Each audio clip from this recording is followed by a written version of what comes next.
Today's News Talk, TNT Radio.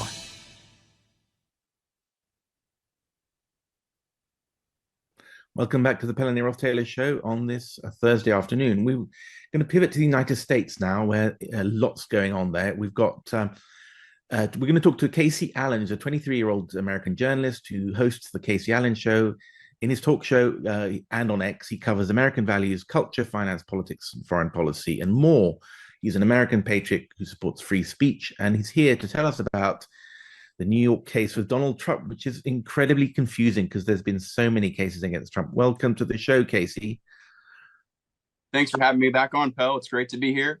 So it's very confusing when it comes to Donald Trump in all of his civil cases. And when it comes to New York individually, he has several going on. So there is the Manhattan case in which Letitia James is ordering Donald Trump to pay $355 million simply because they claim that he essentially raised the value on his properties and reported false documents when it comes to reporting his taxes. So this is simply a political persecution when it comes to Letitia James. Now there's also the hush money trial in which there's no victim and there's no crime technically committed here that's been proven. Essentially, Donald Trump 20 years ago paid porn star Stormy Daniels hush money, but they claim that it came from his business dealings and he falsified business records in order to essentially cover up these doings. Now, if you look at everything in total, it definitely appears to be a political persecution. Like I said, this is a former U.S. president that is now likely to take over again for a second term and is the leading nominee for the Republican Party. So it's no surprise as to why there's such an attack on him and his political persecution as we see. And his lawyer, Alina Habba, has even gone as far to say that there is no possible chance for a fair trial here. So it's honestly unbelievable that we're hearing this. And I'm sure people that aren't from America are quite surprised to see this is happening within our own justice system. Well, the very latest system, I mean, there's only 24 hours in the day, so I haven't focused on the latest Trump case, just except to glance at the headline that the jurors are failing to be sworn in or whatever because they're not objective in a city like New York, okay? But so this latest case, there are three, how many New York based cases are there against Trump? There's a Letitia James. Well, who is Letitia James? Is that the prosecutor? She's a New York, yeah, she's a New York attorney general that was essentially, she was running for re-election, and her way of getting popularity within the Democratic Party was to go after Donald Trump. And since then, she's gained immense popularity within her party, and that's her only reasoning, just getting her to go after Trump and boosting her personal career. Right. And then the second case is, just remind us again. Yeah, the second case is they call it the New York hush money case. It's essentially where Donald Trump, over 20 years ago. I remember that. And then this third case, is there a third case now as well?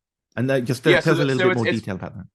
Yeah, so it's very strange. They're trying to make this, it's almost like the business dealings. It's like it's one case stretched out into several. So they're now trying to say that Donald Trump is barred from doing business in New York. So like he obviously owns real estate, the Trump Tower, as you see all throughout America. He's got plenty of business, millions and billions of dollars in business in New York. They're essentially saying he is no longer able to do business there and he's going to have to sell his property. Well, I mean, but the liberal media seem more excited than usual about this case. I mean, it even crowds out like possible World War III in the Middle East. So why are they salivating? Do you think, is there a greater chance of nailing Trump? Could he go to jail? I mean, I know there's really basic questions, but, we don't have all time to follow the ins and outs. Yeah, I mean, I think it's honestly very likely at this point, as sad as it is to say, and as much as I've been supportive of President Trump and I plan to vote for him for a second time, I think it is very likely that the Democrats are going to do everything they possibly can to get Donald Trump in a jail cell and stop him from running this election. Although, according to the Constitution, Donald Trump is still able to run for president behind a jail cell, even if he is indicted. So what I can say is the left. Yeah, what was that? So why is this particular case? I mean, I feel like a moron here, particularly likely to end up in a prison sentence, whereas the other cases were not. Well, I think that if they can somehow find any way to distort business records or make him look like he is this an unethical businessman, by just distorting a few numbers, they can easily do that. And especially when Judge Engeron, the people who are prosecuting him, are dead set against him, have a vendetta and a bias, and it's so obvious. You don't even have to be in the courtroom to see it to clearly see the bias situation. Right. Okay. Well, apologies to political junkies on both sides of the Atlantic for this very basic summary, but we're going to talk about after a quick news break, the 60-second news break, I think it is. We're going to talk about what's supposed to be one of the big winning issues for Trump, which is illegal immigration. But of course, immigration, millions of people, could be added to Biden's vote total come November. So it could bounce, or it could boomerang, and it's obviously a very controversial issue. So we'll be talking to that about after a very quick break with Kacee Allen, American geopolitical and politics expert, back after the news. Now, TNT Radio News. I have huge news. Are you ready for it? Yeah, do it. Welcome back to the Pelle Noreth Taylor Show on this Thursday afternoon. We've got Kacee Allen with us, who's an American journalist and talk show host, who's really up to speed on everything that's going on, and particularly immigration, illegal and legal, which is transforming the American demographic and possibly adding millions of votes to the unpopular Biden's vote tally. What are the most interesting and latest developments on this very fraught topic, Kacee? So a very interesting statistic is that only 16 out of the 50 United States are actually making you require to have a voter ID in order to vote for these upcoming elections. So that's just saying that the remaining states are not required to, basically, if you're voting, you don't have to show a voter ID, you don't have to have any proof of who you are. So this already opens a big possibility with the addition of influx of illegals for a lot of distortion within the election and a lot of fraud to be taken place. So I mean, think about that, right? That's only 16 out of our 50 states that are actually wanting to take this serious and knowingly wanting to follow the Constitution. So this is a very scary precedent when it comes to this. And when it comes back to Donald Trump, I think this is something he could very well win on, because this is something that has been so egregious within our country from Joe Biden's open border policies that he has taken a very strong stance on wanting to shut down the border, rebuild the wall. And what's also really interesting is Secretary of Homeland Defense Alejandro Mayorkas, that he was actually issued articles of impeachment this past week by Representative Marjorie Taylor Greene, led by other conservative leaders. Unfortunately, Senate blocked the bill the first day that they tried to file it, said that Alejandro Mayorkas is not guilty and should not be barred from treason. So even though we're at record high with illegals coming in, this was instantly turned down by the Senate. So it's very interesting how this is playing out. It's our whole Congress, our whole Senate is very corrupted with this. And not to mention the border bill here. We have a $95 billion border bill we just signed off on that sends money to Ukraine, Israel, and Taiwan. When at the same time, our border wall could be fixed with $10 billion, and we're sending $95 billion in foreign aid. Yeah, I mean, can you just maybe spend a few minutes just talking about that? Because we in Europe, we worry about, I mean, I'm an anti-interventionist. I think this war in Ukraine would just stop if America stopped sending money, and I don't think Putin would go on to invade the rest of the world. But what was the deal there? Because Johnson was always, Mike Johnson, who was the Speaker of the House of Representatives, he's quite close to Trump and was opposed to forever wars. I've seen some comments of his that he's made. Somebody's assembled the things. He wasn't particularly concerned about Ukraine. He's very concerned about the border. And he said, this is a hill I'm prepared to die on. So he's kind of stalling on money for Ukraine, or at the very least, he was saying, I won't bring this bill before Congress, which will give money to Ukraine, unless there's a border bill, because as you said, why should we worry about Ukraine's border when we can't worry about our own? But then he went down to see Trump in Florida at the weekend. He's come back, and now he seems to have launched some kind of, he says he's going to take the bill and put it in front of the Congress, which will be voted through, not least with the support of the Democrats. Did he get any money for the border, or has he just given up on that? Well, it's interesting because a lot of our Republicans have compromised on this and have given in to what Mike Johnson wants. So this only leaves a very select few of America First patriots, such as Matt Gaetz, Anna DePaulina Luna, Marjorie Taylor Greene. The true Americans that aren't corrupted and are able to call this out, there isn't enough of them, unfortunately. And this is most likely, like I said, it's going to get passed because with Mike Johnson's help, what he did here is he essentially kissed the wall. Mike Johnson has been very good, been a very America first, wanting to shut down the border, wanting to fix our crisis in our country. But unfortunately, when it came to this decision with foreign aid and helping our American people, he sold out and he went the direction of the left, and he chose his true colors there. So, and the funny thing is, yes, he did meet up with President Trump this past weekend.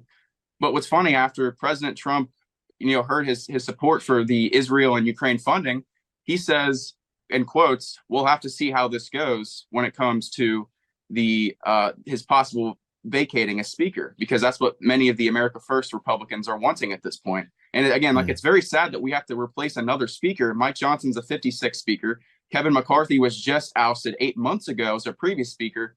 And it's a continuation of filtering people in and out. I mean, it just really shows that there's a big issue within our judiciary and our Senate. But sorry, was there any money for? Okay, so there's lots of money for Ukraine, lots of money for Israel, more than even was proposed. But is there any money for the border now? In this current version? There's very little. There's some provisions in there, but it's nothing near to what they're sending to Taiwan, to Ukraine. I mean, Taiwan's I'd say if they're getting about 10 of the billion. Israel and Ukraine, they're getting a vast majority of this. I think Ukraine was departing for about half of this bill. So they're dead focused on fixing these foreign leaders' crisis over our own when we have, record high border number or illegals storming into this country. So it's a very scary precedent. Right. So basically, Mike Johnson has given up on what he's supposed to be his signature thing. He said, "I'm going to die on the hill for the border money," and he's not getting it. So what kind of negotiator is he? I mean, sounds terrible.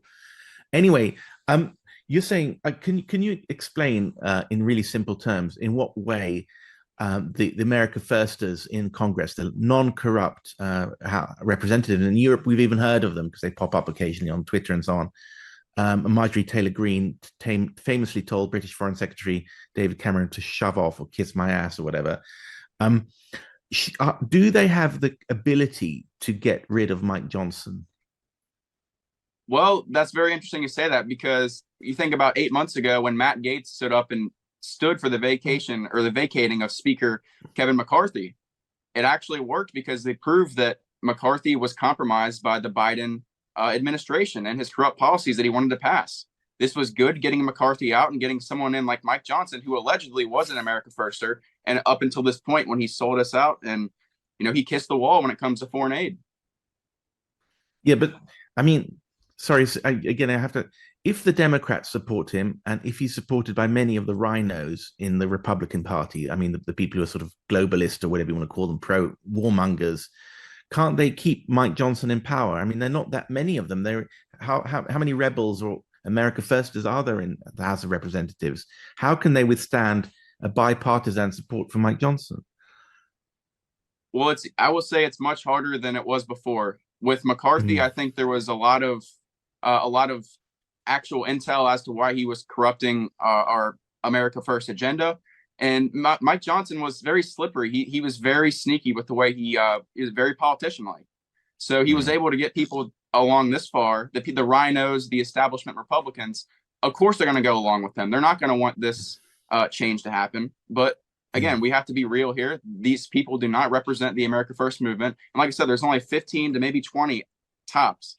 And the only way that we can, or this movement, this group can get something to the House majority is if we actually have enough evidence and have the fight and the will to do so. And that's what the one group of America Firsters have in common. So it's a very powerful movement, even though there aren't very many of us.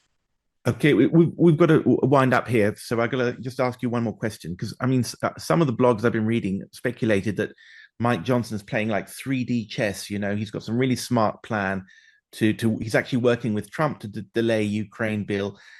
Do you think this is part of his 3D chess approach? He's actually going to turn around and realize he's a true MAGA Republican? Or do you think, maybe it's a strong word, but has he betrayed the MAGA movement? I'd say it's very close to betrayal. It's on that line right now. I think there is room for redemption. I think he definitely needs to fall in line to what President Trump is fully doing here. And I can say President Trump is not wanting to send all this foreign aid. He does have sympathy when it comes to Israel for having friends and family that are associated with the Jewish movement. But when it comes to actually, Ukraine and the other foreign nations, he wants to put our country first. He was the one that wanted to build this wall in the first place. Yeah. If Mike Johnson does not give in to this, if he says he simply wants to side with the Democrats and the globalists to fund these, countries that aren't in our best interest, then he's essentially chosen to side. But until he does, he's very well looking like he's betrayed the America First movement. Okay, well, I'm sorry to hear that, but very interesting to talk to you, Kacee Allen, American journalist and talk show host. You can find him on Twitter and on the Kacee Allen Show, Kacee. And we'd have you on again very soon to talk about the latest updates on American politics. Thank you very much. This is the Pelle Noreth Taylor Show on TNT News Talk.